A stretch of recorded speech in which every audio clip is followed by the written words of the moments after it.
Sophia Wilson was a simply dressed, modest woman. She secretly managed her worldwide empire. Throughout her life, people had judged her by her appearance. Today, an incident at the Global Airways first-class counter would be the beginning of how those judgments would shatter into pieces. The spacious terminal of New York's JFK Airport was bustling even in the early morning hours.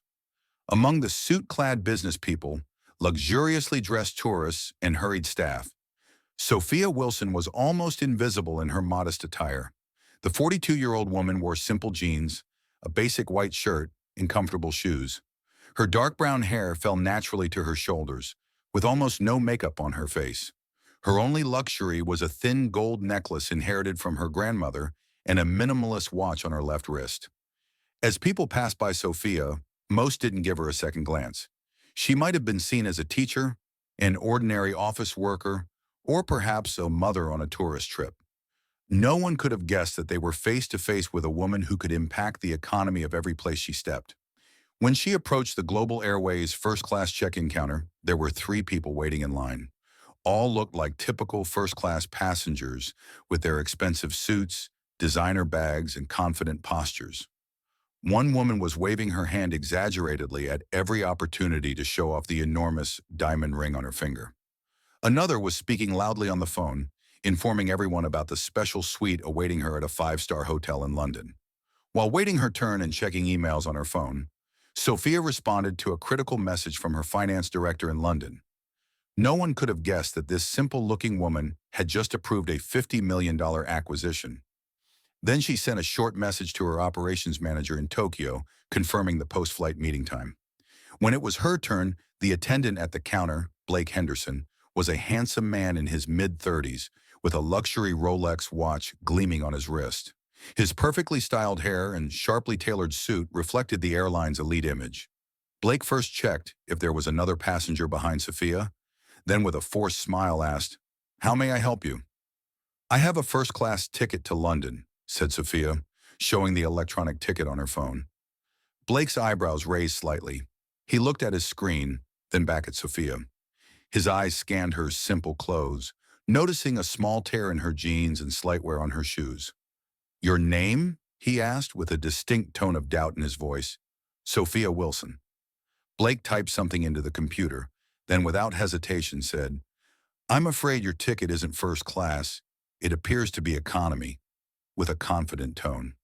"No," Sophia said calmly. "I'm certain it's first class." "Could you please check again?" Blake sighed and asked for the ticket on her phone again. When Sophia showed the screen, Blake examined the ticket and nodded as if making a surprising discovery. "Ah, yes, it does appear to be first class. However," Sophia asked. Blake lowered his voice as if doing her a favor. "Ms. Wilson, a first-class ticket costs $9,500. That's over $8,000 more than an economy ticket. I thought perhaps you had accidentally selected the wrong class. It's not typically an option that people in, well, your—" His eyes scanned Sophia's clothes again.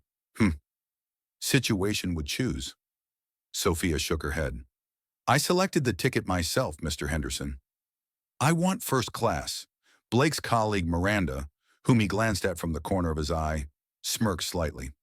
Miranda, in her late 20s, was a showy woman with perfect makeup and designer accessories alongside her uniform. A silent agreement passed between the 2 staff members. This woman was definitely in the wrong place. Meanwhile, an important-looking man waiting behind Sophia sighed impatiently. In his 60s, wearing a quality cashmere coat and holding a leather briefcase, this man made it clear through his demeanor that he wasn't accustomed to waiting. "Of course," said Blake, now dropping the smile. "May I see your ID and payment card?" Sophia took out her passport and credit card from her bag. Blake examined the passport, then looked at the credit card. The black metal card only had S. Wilson written on it, with no indication that the limit was 8 digits. "Did you make the payment with this credit card?" Blake asked suspiciously. "Yes," said Sophia. Blake hesitated, then scanned the card and passport into the computer. A minute later, he frowned in surprise. "Just a moment, please," he said and called someone on the phone. After a brief conversation, Blake turned to Sophia looking confused. Ms. Wilson, our first-class section is completely full today. Unfortunately, we cannot accommodate you in first class. Does my ticket show up in the system? Sophia asked calmly. Yes, but then there shouldn't be a problem, said Sophia. Blake shifted uncomfortably. Ms. Wilson, first class has a certain standard. Our passengers are usually. Without finishing his sentence, he completed it by looking at Sophia's clothes. Certain individuals, a certain profile. Business leaders, celebrities, important people. The man behind Sophia was now completely impatient. Can you let me through? I need to catch the London flight and I'm accustomed to VIP treatment, he practically growled. Blake gratefully moved away from Sophia to greet the man. Mr. Harrison, of course, let's take care of you right away. To London, your first-class suite is ready. Is your special chef meal preference still seafood? Mr. Harrison smiled with satisfaction. Yes, and I'd appreciate some of that wonderful champagne from last time. Certainly, sir, I'm making a note, said Blake, quickly typing something into the computer. Sophia didn't move from her spot. We're not finished yet, she said. Blake, with a forced smile on his face, said, Miss Wilson, I'm afraid I can't help you. We can cancel the first-class ticket and arrange an economy ticket, or you can choose another flight. My ticket is valid and legally binding, said Sophia. Would you please explain exactly why you won't allow me in first class? Blake looked around, uncomfortable. Miranda nodded as if to encourage him. Ms. Wilson, I'll be frank. Our first-class passengers are people with a certain lifestyle. Preserving their experience is our priority. Your appearance and style are not appropriate for the first-class environment. Sophia Wilson had been in many challenging negotiations throughout her career. She had sat at the bargaining table with oil companies in Paris, technology giants in Tokyo, and finance barons in New York. She was accustomed to this type of discrimination, especially in situations where she concealed her identity. Most of the time she didn't mind. She didn't need show to prove her worth. But today she was tired and needed to make an important meeting in London. I'd like to speak with your manager, she said simply. Blake rolled his eyes. Are you sure? Our manager is very busy and will tell you the same thing. I still want to speak with them. Blake reluctantly picked up his phone and had a brief conversation. A few minutes later, a middle-aged, serious-looking man named Andrew Phillips arrived.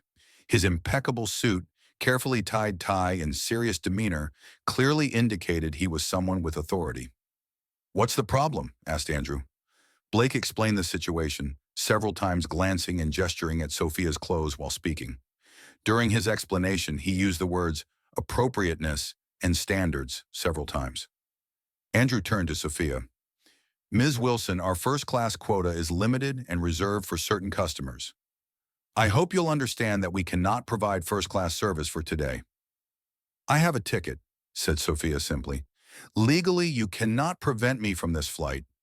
Andrew looked uncomfortable. We're not preventing you. We're just suggesting a class change. I want to use my first-class ticket, said Sophia, with a slight steel tone in her voice. By now, several passengers in the terminal had stopped to watch. Sophia's determined voice was drawing attention. Miranda, the attendant next to Blake, leaned over and whispered something to him. Blake's face reddened slightly. What did she whisper? Sophia asked suddenly. Blake was surprised. Excuse me, what did your colleague whisper to you? She said something about me. I'd like to hear it, Blake stammered. It was about something else. Miranda smiled uncomfortably. I just said maybe the customer could be redirected to another flight. Sophia narrowed her eyes. Please be honest. Miranda swallowed and averted her gaze. Andrew intervened. Ms. Wilson, said Andrew, now with obvious impatience in his voice, let's be clear. Our first-class passengers have certain standards. By company policy, we must protect the first-class experience. Your clothes and general appearance, well, they're not suitable for first class. In the busy atmosphere of the airport, this small drama was attracting more and more interest. People were stopping to watch, some even reaching for their phones to try to record the conversation. Sophia looked around, her gaze landing on Mr. Harrison, who was smiling triumphantly. A spark flashed in Sophia's eyes. She very rarely revealed her identity, generally preferring to remain anonymous. This allowed her to observe her company under real conditions. But this time, it was time to make an exception. "I understand," she said calmly. "In that case, perhaps you'd like to see this." She took out a black leather card from her bag and handed it to Andrew. Andrew took the card, and as he read it, his expression changed. His eyes widened, his color drained. The card was issued to Sophia Wilson, Chairwoman of the Board of Global Airways. "This," Andrew stammered, "this can't be right." "You can take my phone and call our CFO, David Chen," said Sophia, "or perhaps our New York office director, Helen Murphy. Both will recognize me." Andrew's hand trembled. "That won't be necessary, Miss Wilson." Quote. "May I have my boarding pass for my first-class ticket, please?" Sophia asked in a calm voice. Andrew was frozen. Blake approached curiously to see the card, but Andrew quickly moved it away. "Blake, complete Ms. Wilson's process immediately," he said in a stern voice. Blake didn't fully understand what was happening, but from his boss's tone, he realized something had gone seriously wrong. "Right away, sir," he said, and turned to the computer, trembling. Miranda had also approached, trying to understand what was happening. When Andrew showed her the card, the young woman's eyes widened. "Oh my God," she whispered. Andrew turned to Sophia. "Ms. Wilson, I didn't know. I apologize." "It's normal that you don't know who I am," said Sophia, "but it's not normal to judge a person by their clothes, Mr. Phillips, especially when one of your company's core values is equal respect for all." Andrew swallowed. "You're absolutely right. This was unacceptable behavior." Meanwhile, Blake had prepared the boarding pass. With a pale and sweaty face, "Here you are, Miss Wilson," he said, "and I apologize. If I had known." "That's precisely the issue," Sophia interrupted. "You shouldn't need to know. You should show the same respect to every passenger, even when you don't know who they are." Blake lowered his head, but Sophia wasn't finished. She looked at the other staff behind the counter, the gathered passengers, and especially at Mr. Harrison, who had just passed her. "As the founder of this company, I designed Global Airways to provide equal service for everyone. Every passenger deserves the same respect, regardless of how they look," she said loudly, so everyone around could hear. "A person's worth is determined not by the clothes or accessories they wear, but by their character and behavior." Mr. Harrison shifted uncomfortably. Blake and Miranda lowered their heads in shame. "Tomorrow at 9 o'clock there will be a meeting for all terminal managers and customer service personnel," she told Andrew. "I'll be attending. And we'll discuss this incident." Andrew nodded. "Of course, Miss Wilson." Sophia took her boarding pass and began walking toward the VIP security passage. She left behind shocked faces and whispers. Blake, Miranda, and Andrew stood frozen, looking at each other, not knowing what to do. Mr. Harrison hadn't fully understood what happened. "What's going on?" "Who is that woman?" he asked Blake. Blake cleared his throat. "She's the owner of Global Airways, sir." The expression on Harrison's face was worth seeing. "My God," was all he said. When she reached the VIP lounge, Chief Operations Manager Rebecca Waters from the London office was waiting for her. A sharp-minded woman in her mid-40s, Rebecca was one of Sophia's most trusted managers. "Is everything all right?" she asked, seeing the expression on Sophia's face. "I encountered a small situation," said Sophia, slowly stirring her coffee as she summarized the incident. Rebecca frowned. "This is unacceptable. We should immediately call public relations to prepare a statement. We should start a disciplinary process for Blake and Andrew. Terminations could be considered." "No," said Sophia in a definitive tone. "This won't be a showman approach. I want real change. We'll have a meeting tomorrow." "What will you do?" Rebecca asked curiously. "We'll completely review our training programs," said Sophia determinedly, "not just for customer service, but for the entire company. A program that will remind people what it means to respect others for their humanity, not their appearance." Rebecca smiled. "This is why we love you so much. You turn every crisis into an opportunity." Sophia shook her head. "This isn't a crisis. This is a moment that reminds me why I founded Global Airways in the first place." Rebecca recognized the determination on Sophia's face. Years ago, when she purchased what was once a small regional airline that became Global Airways, she had the same expression. Back then, Sophia was 28, a young entrepreneur who had sold her software company to a major technology giant. Most men in the aviation industry hadn't taken her seriously. A woman can't run an airline, they had said, especially one with no aviation experience. But Sophia had proven them wrong. Global Airways was now one of the world's 5 largest airlines, and Sophia was still a modest, simply dressed, calm woman. As the plane took off toward London, Sophia looked out the window. Throughout her life, people had judged her by her appearance. In college, in job interviews, in her first investor meetings. Each time she had to prove herself. Instead of flaunting her wealth and power, she had chosen to use them to create positive change. Today's incident had once again reminded her of how important her mission was. The next morning, the conference room at Global Airways' New York office was full. All terminal managers, customer service trainers, and of course Blake and Andrew were there. Blake looked like he hadn't slept all night. His eyes were red. Even Andrew's appearance, normally impeccable, was disheveled. Expectation and concern hung in the air. Sophia Wilson arrived precisely on time, again in simple but elegant clothes. With her were the company's human resources director, Jennifer Lopez, and London office manager, Mark Thompson. All three displayed a calm and professional demeanor. "Good morning," Sophia said to those in the room. "Most of you don't know me. I'm Sophia Wilson, chairwoman of the board and founder of Global Airways." Surprised looks and whispers circulated in the room. Some had heard Sophia's name, but most had never seen her. She rarely attended management meetings at headquarters in person, usually connecting via video conference. "Yesterday, while checking in with my first-class ticket at JFK Terminal, I had an interesting experience," she said, and described the incident. Blake and Andrew's faces reddened. They couldn't lift their eyes from the floor. "I'm not here to fire anyone," Sophia continued, causing many to relax. "I'm here because this incident revealed a deeper problem in our company. The problem of judging people by their appearance." Blake slightly raised his head to look at Sophia, with surprise and gratitude in his eyes. "Throughout my career, I've witnessed many times how people evaluated me based on how I dressed, how I looked," said Sophia. "When I started my first company, investors didn't take me seriously because I went to a meeting in sneakers and jeans. When I bought Global Airways, men in the industry thought I was just a lucky girl." Now there was complete silence in the room. Everyone was carefully listening to every word from Sophia. "But I learned to evaluate people not by their clothes, gender, race, or external appearance, but by their abilities and character," she continued. "And I wanted to embed this value in Global Airways' DNA." Sophia opened the file on her table. "Today we're launching a new company program, the Intrinsic Value Initiative. This program will completely revamp our customer service training.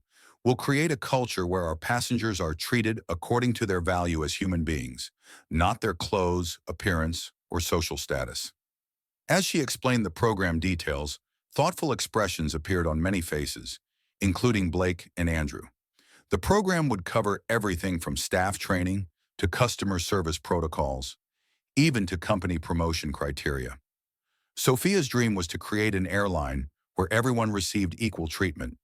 This was the purpose of Global Airways from the beginning. "And Mr. Henderson," Sophia said suddenly, turning to Blake. The young man flinched.